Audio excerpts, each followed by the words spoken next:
Good evening and welcome to United Soccer FC. Joining me tonight is going to be Kaylor Hodges from Hammering Down Podcast, which is presented by BHAM Sports, who, in my opinion, has picked up the torch from Birmingham Backline, who used to do the podcasting for Birmingham Legion FC. I think it's just this year that I finally stopped calling them the Hammers after somebody called me out on Reddit saying, hey, they're not the Hammers, they're the Legion. And I was like, I never stop that association. So for it here, but thank you for joining. Kaylor here. How are you doing? Hey man, I can't complain. I'm doing pretty well. Right before I hopped on, got my little workout in, so I'm feeling good. Got the blood flowing, and I'm ready to jump on into this. So I wasn't going to bring this up, but I asked the question just before, and then you said, hey, it's okay to talk about it here.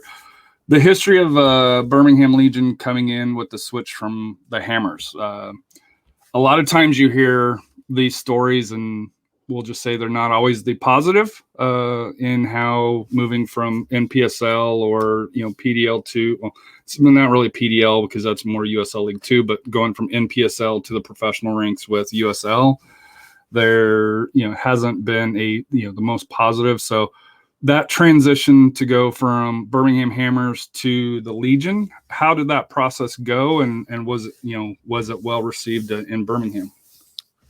Yeah, so it's really interesting. You mentioned a lot of the horror stories, and I guess this is a free jab at them, but not really, because actually it really makes me mad. The Memphis transition from the PDL with us, we came up the same exact year from the same leagues. We followed each other pretty much the whole time, and it was very obvious that the new Memphis front office didn't really care, and I think that's pretty obvious to everybody now. But we never had that experience with Legion FC in Birmingham. USL to Birmingham has been something that's been rumored forever. It seems like as long as USL's been around, Birmingham was always the next team to get was the next city to get a team. It was always the next one. And finally, the Hammers started picking up some traction. Probably most nights, probably a couple hundred. I would say like 600-700, which for fourth division soccer in America is not bad. And then, maybe 1,000 here, 2,000 here. So finally we got picked up by the wonderful work of Morgan, who I've interviewed on my podcast, who is just a fantastic guy. Morgan and I'm blanking on the other guy's name. I think it's John. They own the Hammers. Well, eventually USL comes knocking, and we have good owners. Some of them own the Barons and other teams like that, and other groups like that. And it was a very smooth transition for us as the fans, because there was a ton of fan interaction. There was a ton of let's listen to the supporters. The last year for the Hammers, pretty much it was just being kind of shoved down our throat of, hey guys, we're not the Hammers anymore. We're going to be the Legion. And is that okay? Like, here's some Legion merch. Here, buy this jersey that says Legion on it. Here's a free magnet that says Legion. Basically preparing us. And then the last match, our general manager and president of the club, Mr. Jay Heaps, he came out and he basically had a Q&A. He came out to the tailgate where people were drinking. Everybody was having a good time. He did not partake in the drinking, but that's okay. He didn't have to. But it was basically, we were all in a round circle. People were throwing out questions like, hey man, is Pro Rel happening? What's the Legion looking like doing? What kind of players are we targeting? Why did you choose Birmingham? And why are you choosing us? Because it's not just a city, it's us. Mm-hmm. And he answered those questions, and they were all really good answers. And what made it really nice is that whenever you have someone like Jay, and you have Morgan, who started the Hammers, who was down on the sideline in front of the supporter section during the Hammers matches, and then he'll come out to the tailgates, or he wouldn't always come out to the tailgates, but he'll pop his head around every now and then. And there was you would have those guys around and a lot of interaction, and it made us feel like we mattered. Mm-hmm. And it'd be important. It is, and it's so important. It's not just like, hey, there was a soccer team here before. Now we're the soccer team. It felt like it was our club from the beginning and not just USL planting a team in Birmingham, which is basically what happened. Mhm. But Jay and the ownership, and with the help of Morgan, pretty much said this is going to start off as the fans club and it's going to grow from there. So as an overall positive experience, I have had my very verbal issues with the club. I'm Mhm. not afraid to throw those out on Twitter. And it's not because I am critical of Legion because I hate them. It's because I care so Right. much. And I think the reason I care is because they showed that they cared about us Right. from the beginning. If they just said, screw you, we're the new team, come watch our games, buy a season ticket, or we don't care. I probably wouldn't care as much as I do. And I find, because I'm not very bashful either, I'll just say, and I've asked, the SAFC communication guys, because sometimes I feel like I walk up to that line, but I try not to jump over it. And both Preston and Luis both have mentioned that it's people like us that will say, hey, what's going well, what's going great, and what's okay, and what's not going well is the feedback that they need and they need to hear. And as long as you don't cross too many lines there, they're typically okay, because it shows, as you mentioned, that you care. Because if you don't care, you just shrug it off. You see what's happening in Charlotte now, where not to get into that, but where the ownership has done the anti, what the Legion did, and through there, to where it destroyed a good fan. Well, I won't say it destroyed, but it's hurting. It's hurting, and they're not feeling like they have a voice. So I would rather have what we have, where is everything perfect? No. Will everything ever be perfect? No. But at least they listen. Now, whether they take action or not, that's as I say, that's above our pay grade, and as long as they listen and they acknowledge, and you see some movement, I think that's a positive. But I doubt we'll ever see both fan bases ever be 100% happy, which, expectations raise that. Yeah, So, for sure. Game day for Legion FC. So obviously I'm in the West. I've never, I've driven through Birmingham, I think once, but I've never been to a game. What is it like at BBVA Stadium here? Kind of what's the environment? We'll just go game. We'll go game environment, and then we'll do kind of pre and post game supporters along those lines here. But just to kind of get an idea, if you were to go to BBVA Stadium and watch a Legion FC, what can you expect? So it's kind of interesting because obviously last year being COVID year, it brings interesting issues and interesting turning points, actually. So I'm not going to get too far into the pregame, and when I want to say is pregame is everything outside the stadium. Right. So inside the stadium, it's basically a tailgate where they have food trucks set up. They're all local food trucks.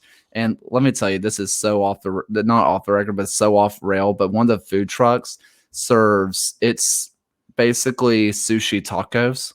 Oh, nice. And it's so good. It looks disgusting. I looked at it, I'm like, I don't want to get that. It's so good. If you ever come out, you have to try the sushi tacos. Anyway, they have all sorts of stuff set up. It's all local. It's just a really good environment. Beforehand, during a normal year, the Magic City Brigade, the supporter section, they pretty much have a mini pep rally and kind of in the corner. They didn't want to put them in the middle for obvious reasons. I mean, that's probably a fire hazard if I had to guess. Mm-hmm. But they have them kind of in the corner, basically a drum practice. Sometimes, like for me, I'll play a brass instrument and we'll go from there. It gets some people over like, oh, this is interesting. More learn about the brigade and get people hyped up for the match. And then there's the march from basically inside the stadium, but from the pep rally area to the actual where the SG stands. Mm-hmm. It's really interesting because BBVA is very small. It is a 6,000 capacity. You might be able to fit a few more, maybe. I'm pretty sure our first ever match was 6,100 ish, but that was standing area. General admission was shoulder to shoulder. Have fun. Not very COVID friendly. Yeah, wouldn't be accepted at least probably last year and maybe for the start of this year. Yeah. So in a normal year, there is a lot of singing, a lot of chanting, and the big thing that we have is we kind of a drum section. It's not like another Memphis reference. Memphis has a full like drum line there. We have people that bring their own drums, and half of us, including myself, even though I do music for a living, just can't keep beat. But we're just there having a good time. Everybody has flags, and whenever we want to make a lot of sound, instead of waving the flags, we'll stomp or the flag poles onto the metal bleachers, which makes a ton of sound. It's a really rowdy group most of the time. Singing's getting there, but just making noise, we're up there. It's a lot of fun. For everybody else, funny enough, during the COVID year when there was less people around and less people singing, or not less people singing, but less people in the stands, we had more people singing. We had more people joining chants. I didn't always sit in the SG section because my girlfriend doesn't like sitting in that area because it is so loud. Right. And you can't really, to me, if you're sitting in the supporter group section, like I'm part of the Crocketeers, but I sat, because I have twins, a boy and a girl twins. So we have it's near, but I found that when you go to the supporter group section, it's more about the chanting, the singing, and I can't carry a tune, so I wouldn't bang on the drums to save my life. But it's more about being part of that than actually watching the game sometimes for that here. So that's why we have our seats a little bit, it's in the area, but a little bit away from that. Because my son loves to be able to watch, and especially like pregame, being able to watch. We sit next to or behind the goal where the away teams typically warm up, and so he's able to kind of watch them warm up, and he's a shoe guy for whatever reason, and he's like, "Oh, look at those shoes," and I'm like, "Yes, okay, cool." But to me, I found the supporter groups is not for everyone.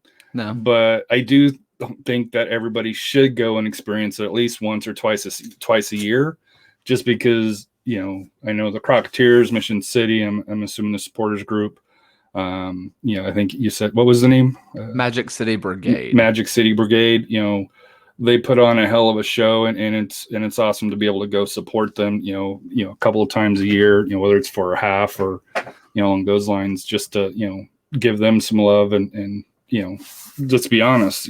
When goals are scored and the smoke goes off, the camera goes to that section, and seeing a full section is better than seeing a half empty section. So I like sitting in there, and like I was saying, more of the stadium during COVID's time started singing and chanting along. I decided, because my girlfriend doesn't like sitting in that section because it is so loud, we sat on the opposite side, pretty much as far away from the supporter section as you could get. And there were people behind us that were singing and chanting and stomping and clapping along for all 90. And it was like, wait a minute, this is picking up. It's not big yet, but it's getting there. And I think that's the biggest thing I can say about the atmosphere at BBVA is that it's growing.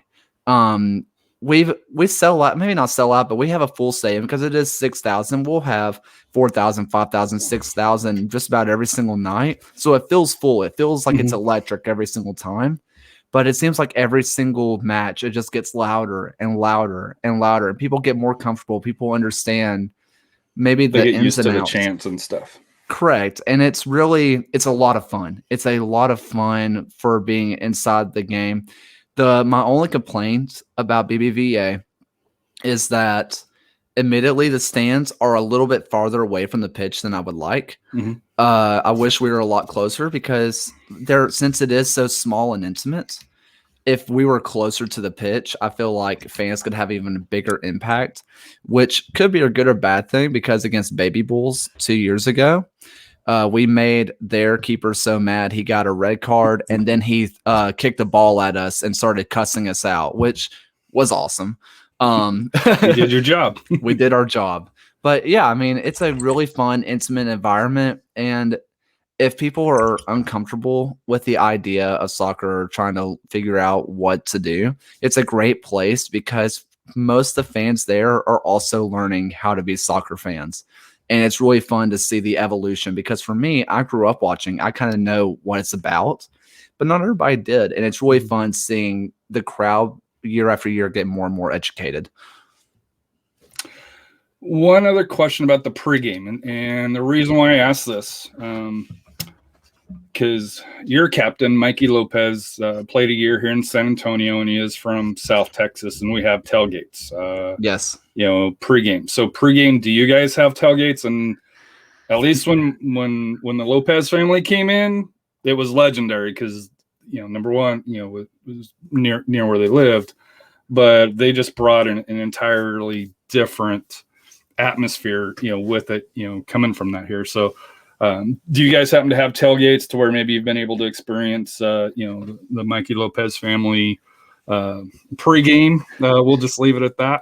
We haven't had Mikey's family out, unfortunately, but tailgates are big. I guess small rest in peace. Large Marge, which was the RV for Trent was owner. Basically, it was an RV. We would go in, we would play FIFA inside or outside. We would watch matches outside. We would be grilling everything. I'm pretty sure one time we had a whole pig inside this, inside of his giant smoker, and just awesome stuff. Everybody's chugging beers. Everybody's doing their thing. A lot of fun. But unfortunately, Large Marge got hit by a semi about a month ago. So we don't, obviously COVID year, this is probably the best year for this to happen because we have a whole year to figure out what are we going to do with an RV now or what new RV. Yeah. But the tailgates are a ton of fun. People are eating, people are having a good time. People show up probably like 3-4 hours early, and it is just for me, because I wasn't always 21 going to these matches. So for me, I stayed sober the whole time. But watching the evolution of someone showing up completely sober to marching into the stadium and you have no idea what words are coming out of their mouth is awesome. I mean, it's a fun environment, and everybody at the tailgates is extremely friendly. I mean, people will be walking by, whether they're in the SG or not. They're like, hey, come get some food. We have all this food. Please eat our food. We have too much. Just stuff like that. The pregame is a great time. So for traveling fans, and I wanted to pose this to you earlier, so that way if you needed to do some research, you could. Because I was looking at it with us being in a group of 7. We have 8 away matches, so you figure 4 and 4. For me, I'm looking at Birmingham's about a 13-hour drive, about 862 miles or so.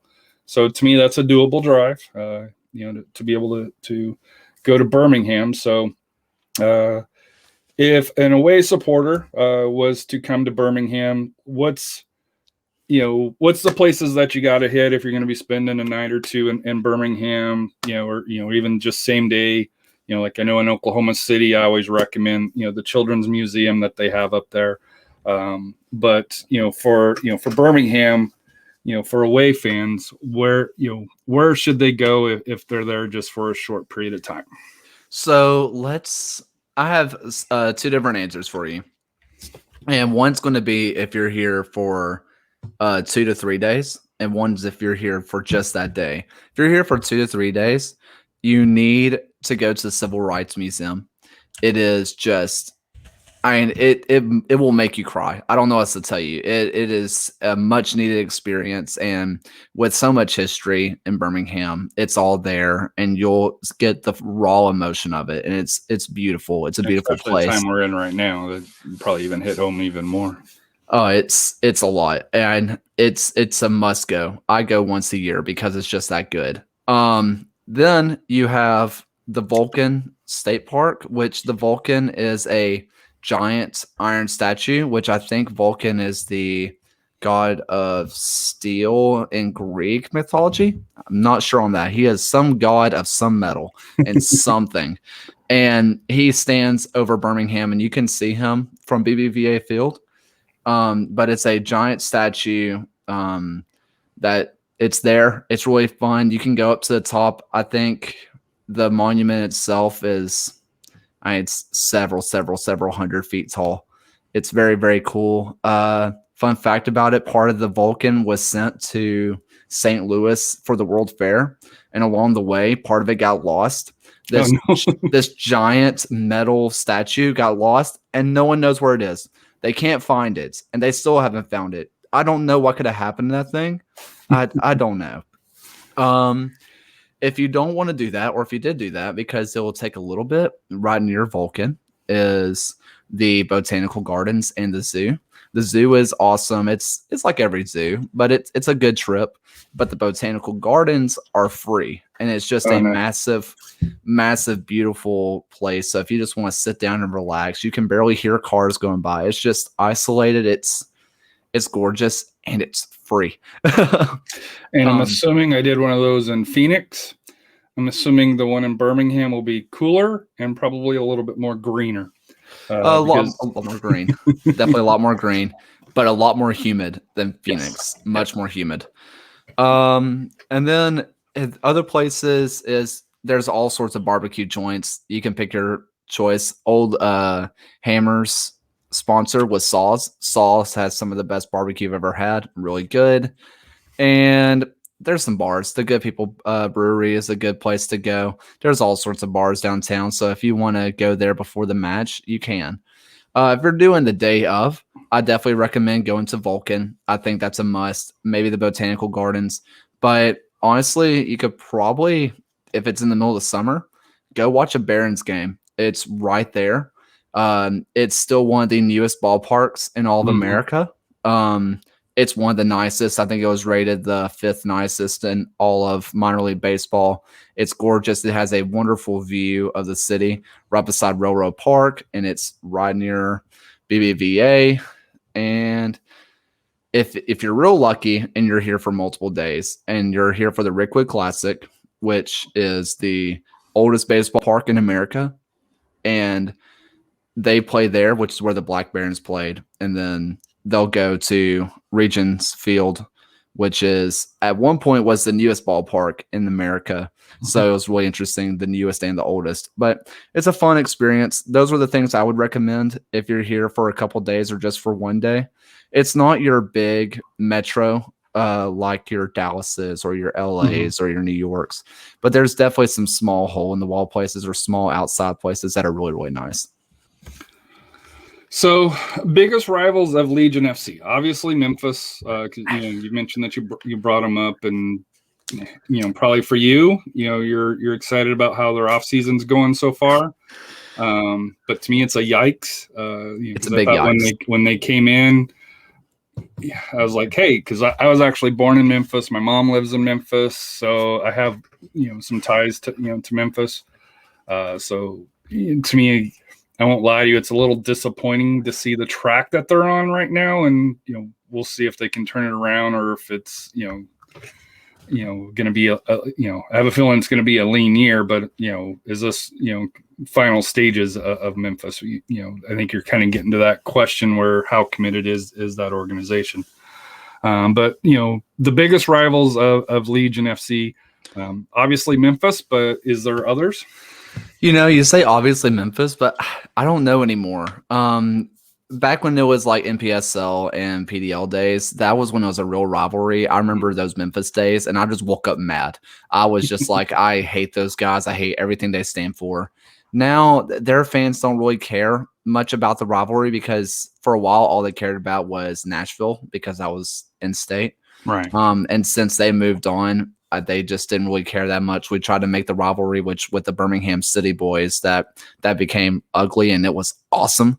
But outside of Memphis, which is a rivalry-ish, we don't have one. Last year, we started kind of a rivalry with Charlotte, but it wasn't really with the fans. It was with their player Martinez, who had a man bun, and we hated him for that. Don't know why, but every time he played, it made me mad. And so we started. Charlotte became fun. Um, Tampa Bay, there was a little bit of animosity there for a little bit, but that was because we were the closest team to Tampa Bay. So they were like, yeah, screw those guys. We're just going to be mad at them. And we're like, hey, screw you too. And Miami came into the picture and they kind of stopped caring and we didn't play them for a while. So we didn't really care much either. But we're kind of in a no man's You land. don't play this year, right? They're in the East and you guys are more in the Central. We'll get there, but for Legion, that is awesome news because Tampa Bay they are a nightmare. But you're with Lou City, so one or the other. I'd rather go with Lou City, 100%. But I'll eat my words on that later, I'm sure. But there was a brief little point where Lou City got a little bit. There was a little bit of animosity there, but it was like a one-day thing, never really anything big. But we don't really have any rivals, which is something that really sucks. Is because I want to go to the stadium, and I equally hate every team, but I want to have one team that gets my blood boiling, and we don't really have that right now. Yeah, and because there's really not another taking away Memphis, there's really not another Southeast team at this point in the Southeast. You got the Florida with Tampa and Miami, and then you got the coastal teams with Charlotte and not North Carolina. Charleston. There's two knotted, but that's a 2 team, and they're always bad. Yeah, I don't count 2 teams. Although I do think Baby Bulls. I was listening to I forget which podcast it was because I listen to a lot of podcasts for here. They were saying Atlanta United is probably a year, and this was last year, was probably a year or 2 away from their because they're year 2, year 3. So assuming that they've been able to keep the youth, that they're a year or 2 away from being kind of like Red Bulls, Real Monarchs, where they had that batch of talent that was maturing and finally developing before it goes up to Atlanta United, the main squad.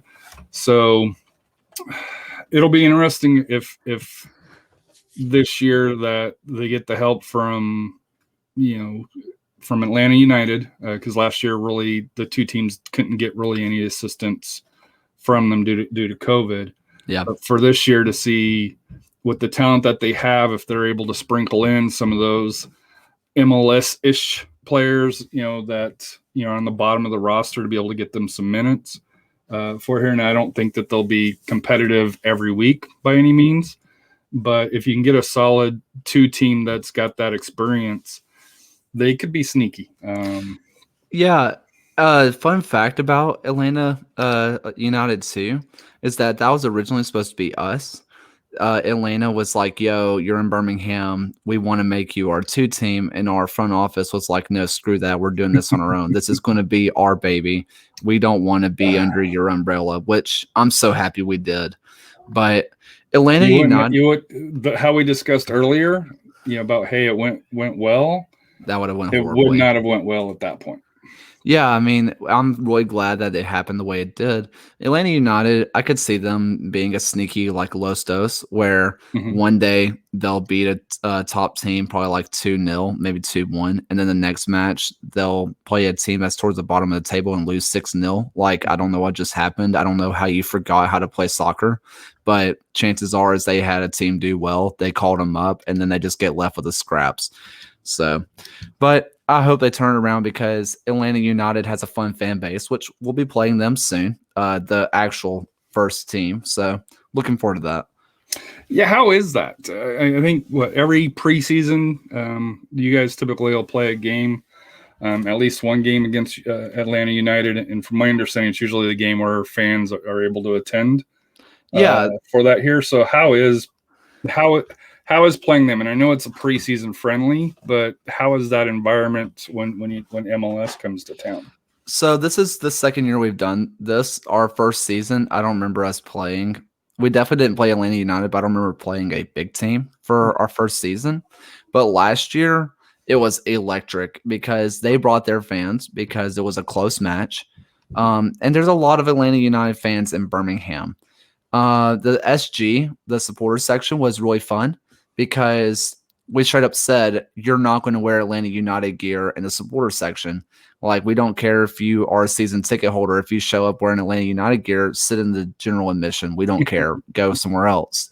And so there was a lot of people who were sitting on the other side of the supporter section, and they were getting it from us because we ended up tying. And I think at one point we had a lead. I don't remember. But when we had that lead, it was just a whole lot of heckling, a whole lot of just stuff like that. Because we can't pop smokes at BBVA because of the interstate being right there, which, yes, I get it. But also they shoot off tens of thousands of dollars of fireworks for the Barons. I don't know what the difference is other than it's colored. Anyway, that's beyond the point. Basically, we were just heckling Atlanta United fans about how they're useless without their smoke and how, they're losing to a USL team. And eventually, They wore you down. They ended up beating us 3-2. I still stand by that. The Atlanta United player was offsides. I saw it clear as day. He was off. Apparently he wasn't, but for my own sake, he was. But it took a 93rd minute winner from them to beat us 2-3 or 3-2. So it was a fun environment. It was loud. We were trying to out-chant those guys. They were trying to out-chant us. It was just a environment, yeah. Electric environment. So I'm going to turn the conversation probably to a little bit more sadder story for you guys. Recapping last year, you guys finished second in the group, which on the surface seems good. However, how you ended the year, you lost, you had one win in September and 4 losses, including October, and 1 tie against Memphis. Yeah. To me, what that loss to Memphis on October 3rd, number one, it cost you the group. Screw Cal Jennings. Later we found out that, it cost you the Open Cup this year. Because had you beat Memphis, you would have been first in your group and you would have got to, participate in the Invitational Open Cup. I call it this year, since it's not a true Open Cup.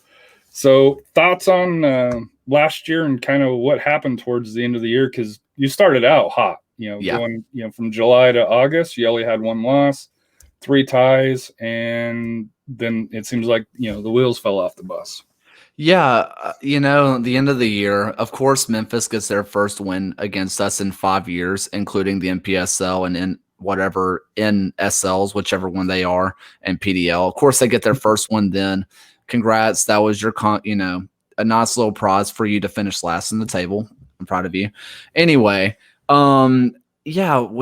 fell apart. And if you look at the very beginning, our second match was against the Rowdies, Tampa Bay, that was the third match. Second was against Charleston.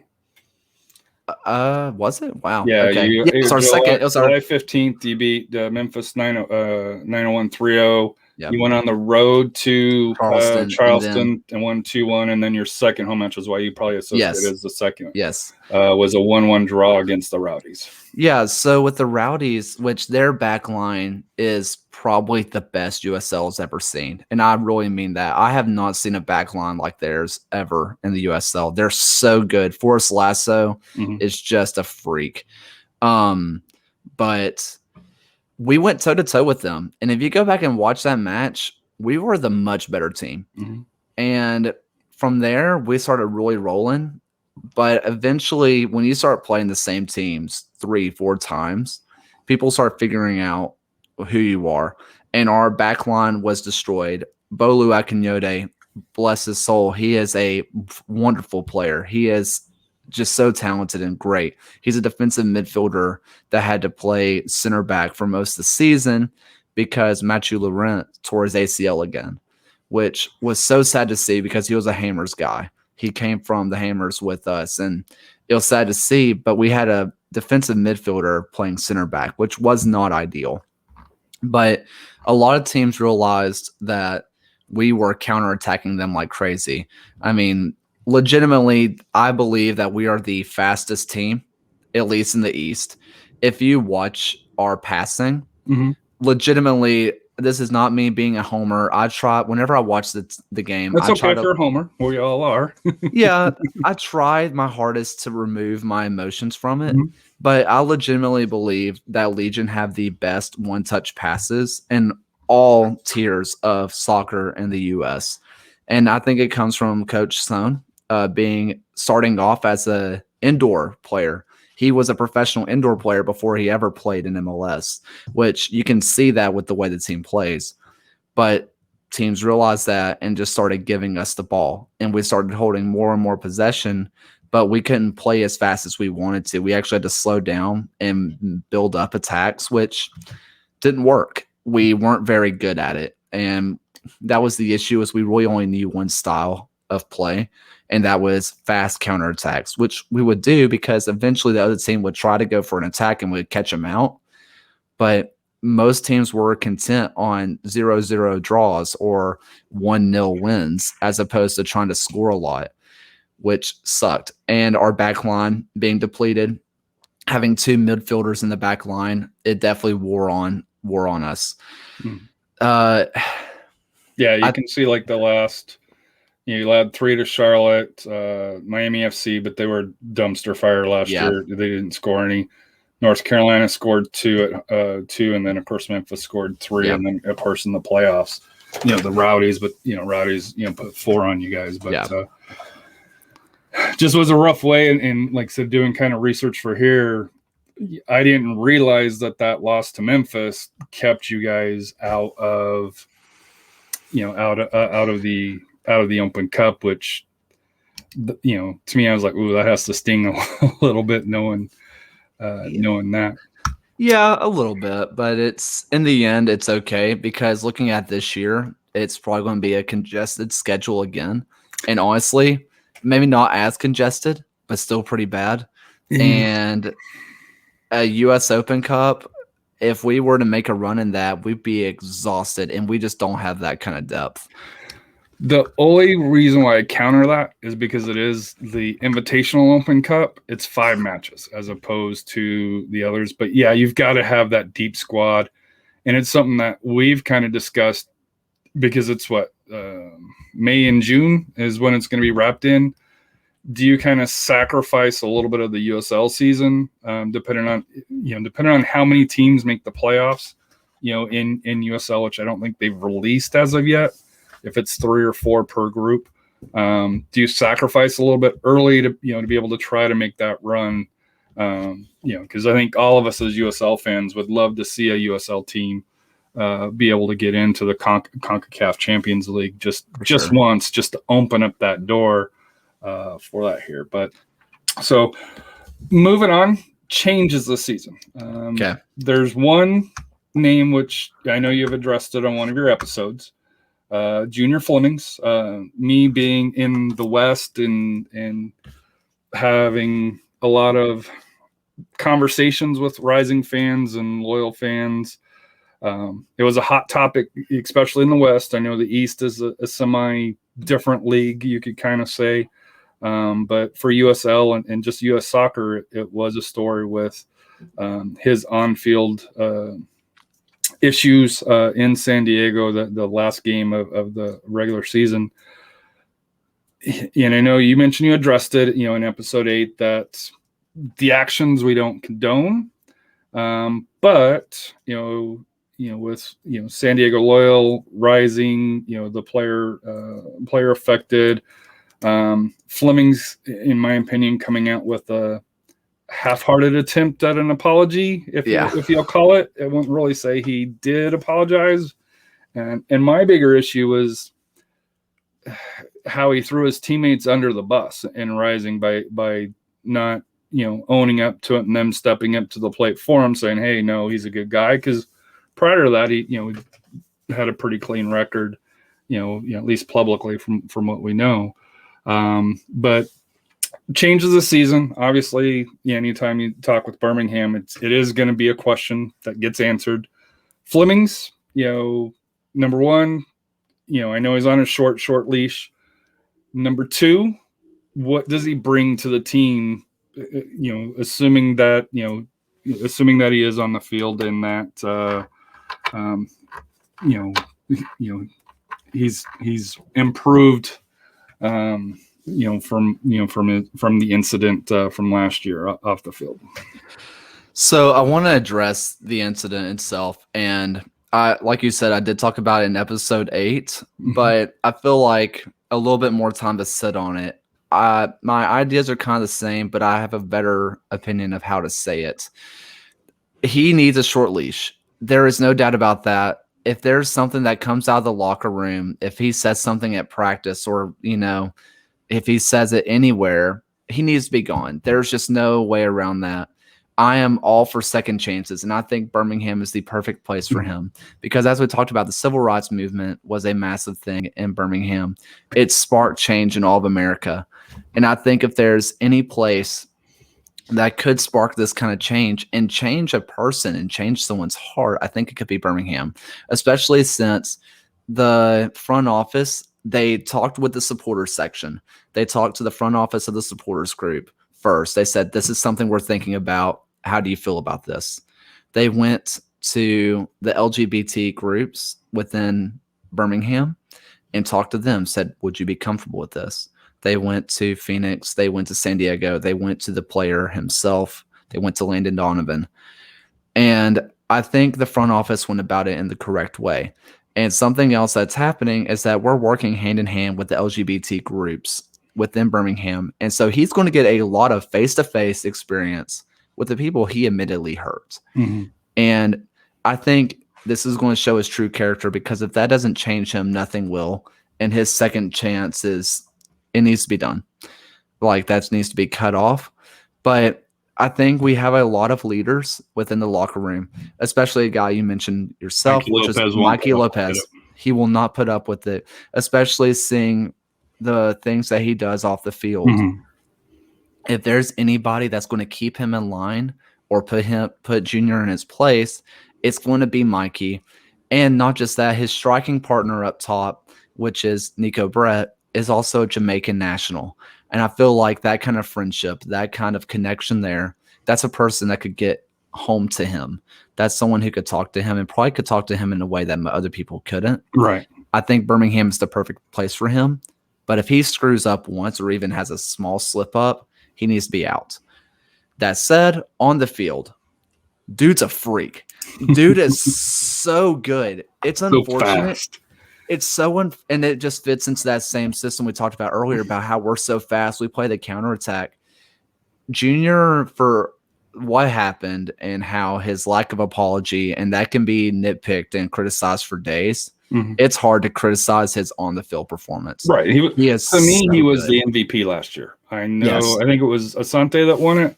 Yes. But which I didn't think he was the MVP of his own team, let alone of the league. But that's a whole separate discussion. But minus that San Diego game, and you can't take it out just because of what the incident was. He was the MVP of the league. He was the best player of the league. And to be able to get him, I won't say at a discount because I think that kind of did though.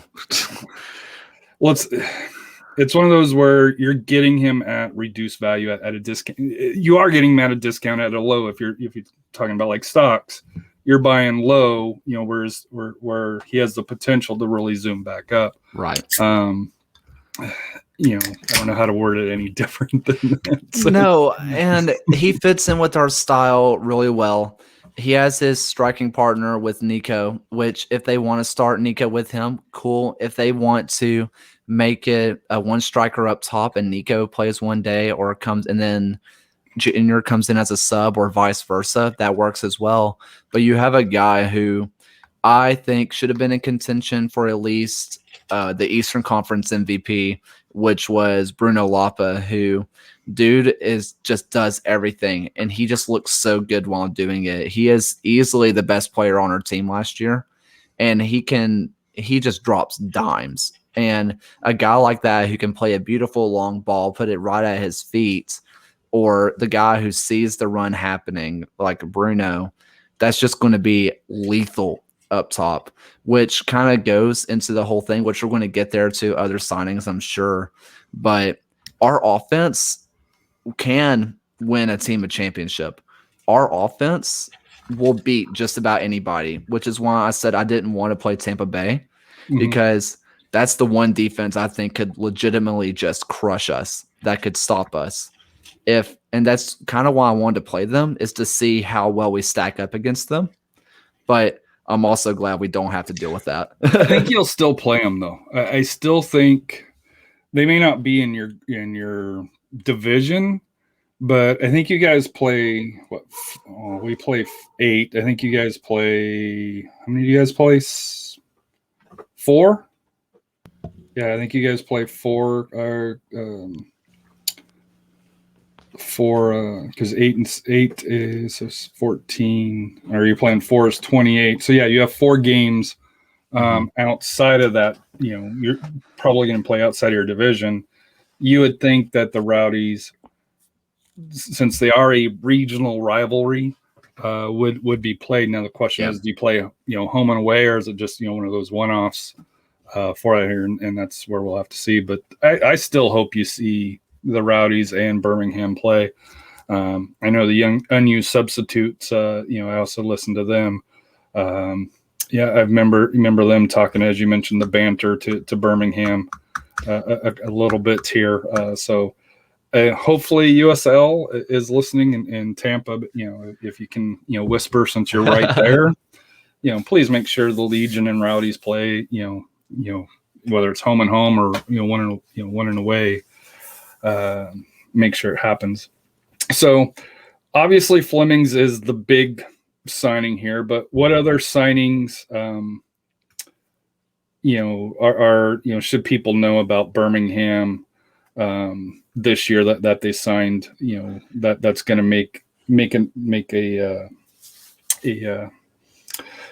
a difference on the pitch? So Junior was the big splash signing, but I think he was the least important of all of them. We made 2 signings. We lost Bolu. He has gone down to Miami for a $15K transfer fee. So we lost our defensive midfielder / center back. And Mathieu Laurent, it's gone now because of his ACL. I hope he recovers. I love that kid to death. I say kid, he's older than me. But we made 2 signings. The most impactful would definitely be Fanuel Kavita, who, by all accounts, many people say he got snubbed last year for USL Team of the Year. He was arguably one of the best center backs in all of USL. We got him for a free because he was on St. Louis. Dude is a monster, and he fits really well beside Alex Crognoli, who is just he will stand in front of you and he will be a brick wall and he won't back down. Fanuel, he still has that brick wall mentality, but he has a little bit more finesse to him and really good passing to him, which can really start an offensive attack, which we have seen Legion likes to do. Our other one is Ryan James. He is going to probably be a back line. I think he's a left back, if I'm remembering correctly. Basically, the signing of Ryan, he can play the center of the pitch. He played center mid several times for Pittsburgh. He was a captain for Pittsburgh. He was their team captain, team MVP last year. And it also allows Mikey to not play the back line anymore. And Jay Heaps came on my show and said Mikey's going to be playing midfield, which is what we want. What he should be playing. He should, but we were just so injured last year. He had to play that back line. The way that we're setting up, realistically, 3-man back line, and then just 2 wingers and Ryan James and Johnny Dean, who Johnny Dean might legitimately be the fastest player in USL. Those guys can just go up and attack, which Johnny Dean he's a fine defender, but he definitely likes to go up on the attack and stay. So it'd be nice to give him a little bit more free reign. But we are one injury away from the backline department from being in deep trouble again, which is why I Well, hope it's still early. There's probably like we only have 4 defenders signed right now. So we, I think we have 3 defenders quote on the roster, although we think one of the midfielders is going to be going back because we also do the 3-5-2 up top for that here. So I wouldn't really worry so much because I think with the depth, at least with San Antonio, they always bring in 3 or 4 players right at the end, that either don't get caught or get cut or fringe MLS that get loaned out. So, I could see a couple of more defenders coming in, both to Legion and obviously to San Antonio. They've already said that there will be, because can't just run as thin a roster for that here.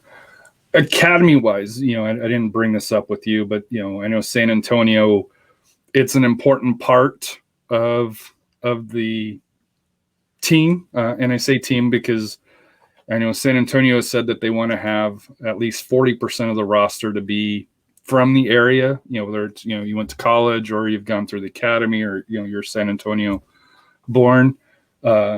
Just real quick here for Legion, do they have academy set up yet, and is that starting to pay off as of yet? Sorta. So we're in the Y League there, and Legion has their own league, which every match day they highlight on their Twitter account a youth academy player of the week, and they'll have like 1 or 2 up there, which is really cool. And they're starting them young and they're building them up. Technically, the Hammers were kind of our youth academy when we first started. We brought all of our guys who were in college the year before. They brought them with us. Guys like Matthew Laurent, Johnny Dean was the Hammers, and JJ Williams, who we re-signed, was the Hammers guy. He was on loan twice, right? Yeah, technically, yes, we signed him this time, but because that was back. a big deal. According, it wasn't historic or epic. How we announce things over in the West, but from my understanding, following the Legion Twitter, it was a big deal that he's officially ours compared to being loaned, even though he's played 3 seasons, I think. Yep. This will be his 3rd season with you guys for that. Yeah, so like those are players that we've had. The big one who you could kind of call an academy, not really, sort of. He's the closest thing we have right now is Jaden Cervena, who is a Puerto Rico national team. He is capped with the Puerto Rico national team recently. He's a Birmingham guy. He is the younger brother of Braden Cervena, who is now in Europe playing. It's a big deal to get Birmingham guys, or at least Alabama guys. Mm-hmm. We have 4 people on the roster right now who are from the area. Whenever Chandler Hoffman he was our native son. He was our original. Jaden Cervena is a Birmingham guy. JJ Williams is a Montgomery guy. Someone else, is it Johnny Dean? I think it is, who is a Huntsville guy. So really it's branching out to all of Alabama, because unlike Texas, there's one team. Technically, North Alabama SC is a thing, sorta. And AFC Mobile does their thing, but they're a good team. AFC Mobile's a solid team, but they're not professional. Correct, and that's the pool of Legion. So we're the only team that's really getting the grabs, except for maybe Atlanta, which they have their little foster or their little academy thing set up in Hoover, which is out in the Birmingham area. But Legion are still getting more of the spoils. So expectations for this year, and I'm going to start it off with the coach. How do you pronounce his last? Tom Soheen? Tommy Sohn, Coach Sohn. Or if you want to make it easier, because he would drop off beer to the tailgate before every match. So looking at his record and just going off, SAFC's Darren Powell timeframe, it's not bad, but it's not great either. So he's had 55 games.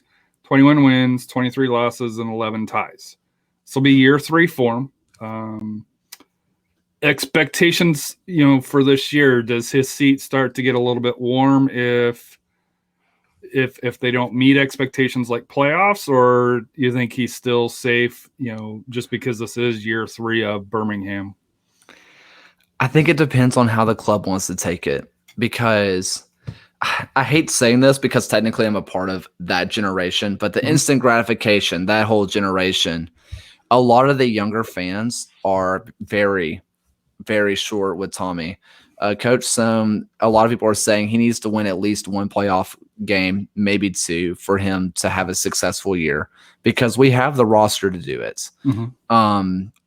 A lot of fans, a lot of younger fans who are on Twitter, who are on social media, who will be the loudest voices in public forums, don't have a lot of patience for Coach Soam.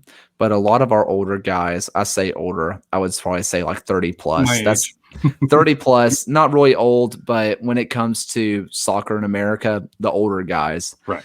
they're like, keep him around a little bit longer. He's still finding his footing. This is still a new club, and year 1 didn't really count because he was kind of hand tied.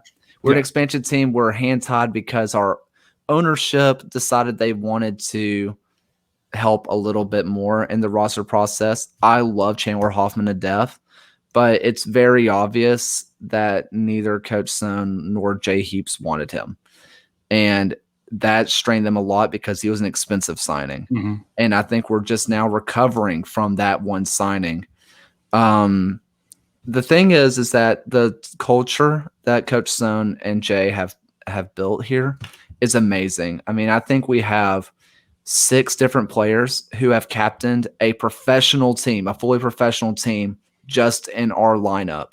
So we have a lot of professionals in our organization, which starts with Coach Soam. And the older guys get it. But unfortunately, the club will be hearing more from the younger guys like myself, who are going to be having a shorter leash with him. I'll say this, because to me this sounds a lot like Coach Powell, and I love him. He's a great guy, and if you talk to him, he'll like I said here, whenever we were out, at the games, the sponsored events, we would go away, we'd travel away. He would always, he's a great guy. So human side that was there, but to me, and you mentioned this kind of earlier in the conversation, where once it seemed like the league figured him out, he didn't make the adjustments needed to kind of counter that. Right. And I know with Coach Powell, we were kind of where you were at year 2. Year 1, we kind of were knocking on the playoffs. Year 2, we had a really good year, because we had Sebastian Igabaga, who was the USL Player of the Year or Defensive Player of the Year, went to MLS and is still on the NYCFC. But year 3, you saw where the league kind of say, okay, hey, this is where you're at. This is what you're going to do. They made adjustments, and from us, it just didn't seem like that he readjusted his style from them. And so year 3, we missed the playoffs by 1 game, again, and then year 4, year 4. I think it was year 4, because this is year 4 he came back and they said, hey, things are going to change, and once again we missed out as well for that here. So a lot of us feel like they held on to him 1 year too long for that here, and that's what it's one of those things. It's a fine line where I think this is really a pivotal year for him, to where are we going to see what happened at the end of the year, or is he going to be able to make adjustments? And I know you mentioned the squad was hampered by injuries, and it was a COVID year, and it was just an odd year all around, to where maybe you kind of forgive him. But the reason why I asked is his seat kind of warm is just because he does have history. And I think this year is an important year for him and for the Legion going forward. Do you guys take that next step, or do you guys stay kind of mid-table-ish? Because you guys, I think, finished 7th and 10th. Yep. 10th first year, 7th. The in the East, which moving on to expectations for this year. So I think we get told that the Mountain Division's kind of weak, but when I look at the Central, It's it's top to me, heavy. there's 3 playoff teams that I think you can lock. Well, 4. I'll say there's 4, and then there's 3. 3 others. I think Louisville. I think most people would say is the clear number 1. I think number 2 between Indy, Tulsa, who I think I probably overvalue Tulsa based on what people give me feedback on, but I really liked what Tulsa did. And the Legion, I think, are the 3 that will battle out. And if it's the top 4 that make it, then I think those are your clear 4. Energy FC, I think we have to kind of wait and see how they turn out because they're changing things. SKC2 and Atlanta 2, both 2 teams, and then you have Memphis, which I don't think they know what they are as of yet. I don't think they're signing players, but they don't have a coach. Right. At least officially, don't have a coach. And if I'm picking, of course, I'm not making my final claim yet, but just as of today, I got Memphis at the bottom of the group, and it's probably not even close. Just based on roster moves and who they're bringing in, and not saying they're not bringing in quality players, but they're not the top quality, that I think you would expect from an independent team for that here. So expectations for Legion, playoffs or bust, or? So I have a small disagreements with some of the things you said. Right. I think Tulsa is a lock. I definitely think Tulsa is a lock. I think they're going to be a sneaky team that's going to beat somebody that no one's expecting. I don't believe in Indy at all. You don't? They are a team in their final stretch of games, if I remember correctly, out of 36 points. And it was not even just a short period of time. Like, we bottled it. They completely fell apart. Their wheels came completely off. And the only person that you could say is the improvement was Cal Jennings, which came from Memphis. But Indy has lost all their best players. Mm-hmm. Evan Newton's gone. Tyler, I can never pronounce his last name. It starts with a P. He's gone. Lindley's in San Antonio. Yay. Yeah. And so they lost all their good players, and they did not restock. At least not with the quality of players that they had that already fell apart at the end of the year. Maybe a new squad is what they needed, and they're going to have fan support, which will help. Mm-hmm. But from what I saw last year, I don't believe in Indy. I think if there's 4 so teams, you think it's the top 3 then with Tulsa, U, and obviously Louisville City. Yeah, so I think if there's 4 teams that make it, I think Indy is going to be fighting for 4th or 3rd. Outside that, depending on what Birmingham team shows up and how well we match up against Louisville, because Louisville has a lot of offensive power too, but I don't really believe in their back line as much. And they lost Ben Lunt, who was, by all accounts, one of the best keepers in all of USL. How are they going to fill that gap in between the sticks? Because he was a stud. I think Birmingham, their ceiling is 1st. I think that's safe to say. Birmingham could legitimately finish 1st. Realistically, I think we're 2nd. I think Louisville finishes 1st, but if we finish 1st, I wouldn't be shocked. After that, I think it's Tulsa and Indy, because like you said, Memphis is bad. OKC, they're bad. And United, they're bad. And the thing is the sneaky one is going to be KC2, because last year they had a good year. They had a pretty good year last year. Relative. They were in a tough group, yeah. To me, they were hot and cold. They outperformed, I think, expectations of what last year. I'll admit, I thought they were going to be one of the worst teams, and they held their own in probably the toughest division last year, outside of the West with Phoenix, OC, San Diego, and Los Dos, and then you had the Lights. But I think those 2 divisions were probably the 2 toughest last year. I agree with that. And KC showed that they could hang. Mhm. So I'm interested to see what KC does because they could either be really good or they could just be meh.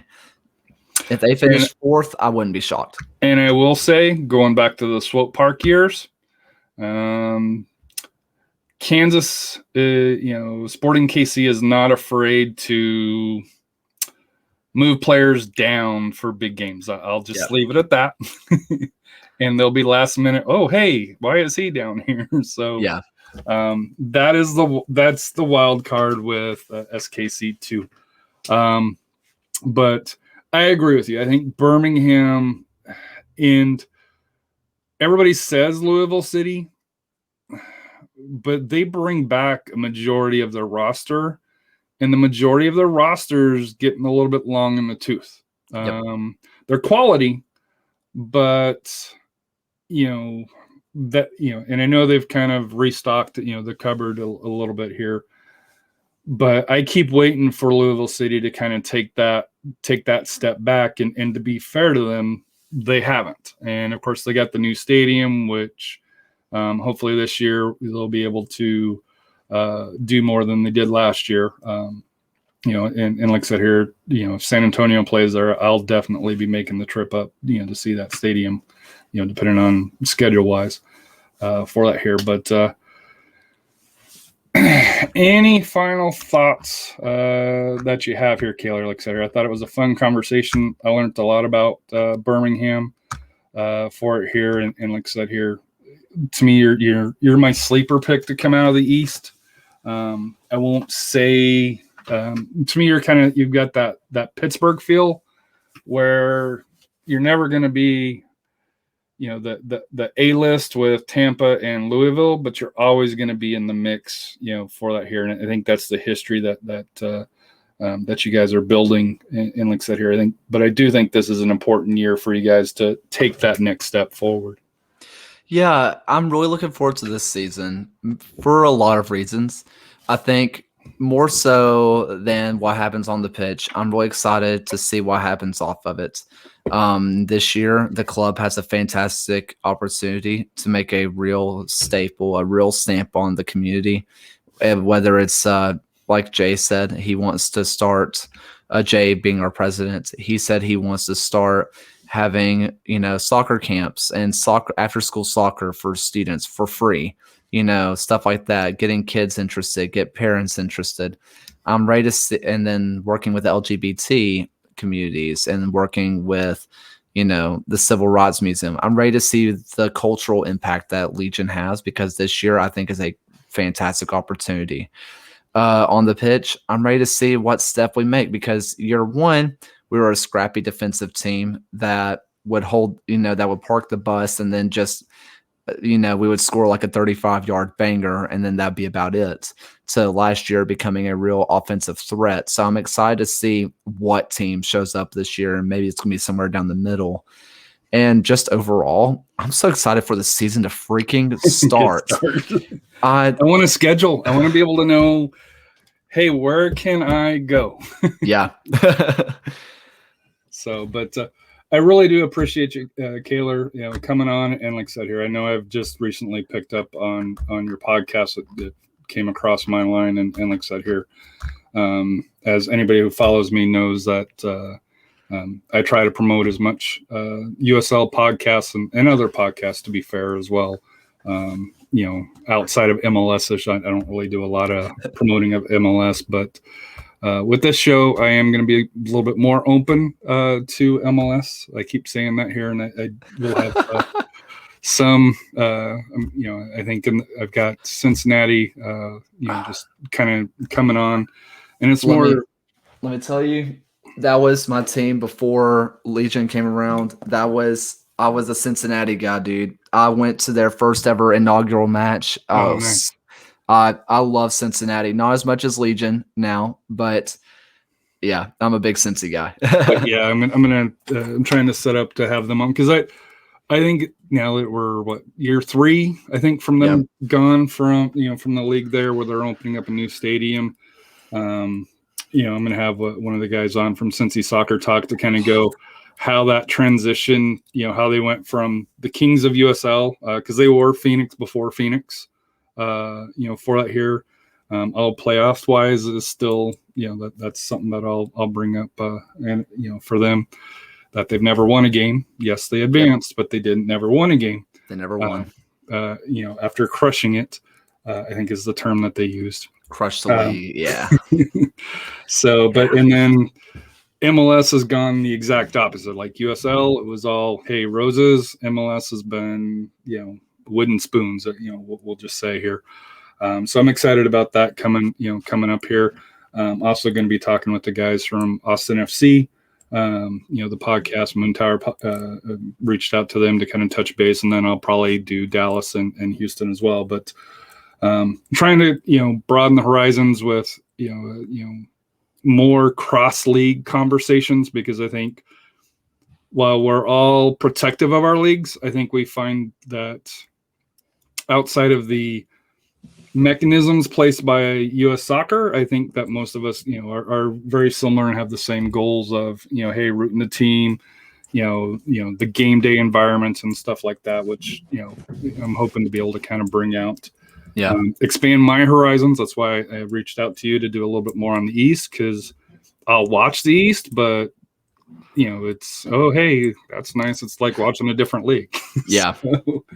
And then of course I do my own, we do, SA Soccer Roundtable that focuses on SAFC and the surrounding teams, high school and college here and semi-pro. So, but really do appreciate you coming on, Kaylor. It was a pleasure conversation with you. And if we do get to play this year, we'll have to do it again. And for sure, anytime you have questions, don't be afraid to reach out to me.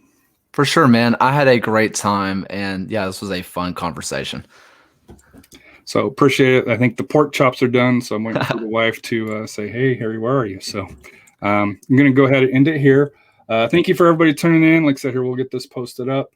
And then, like I said, here, we'll have some more episodes coming out soon here. Thank you. Thank you.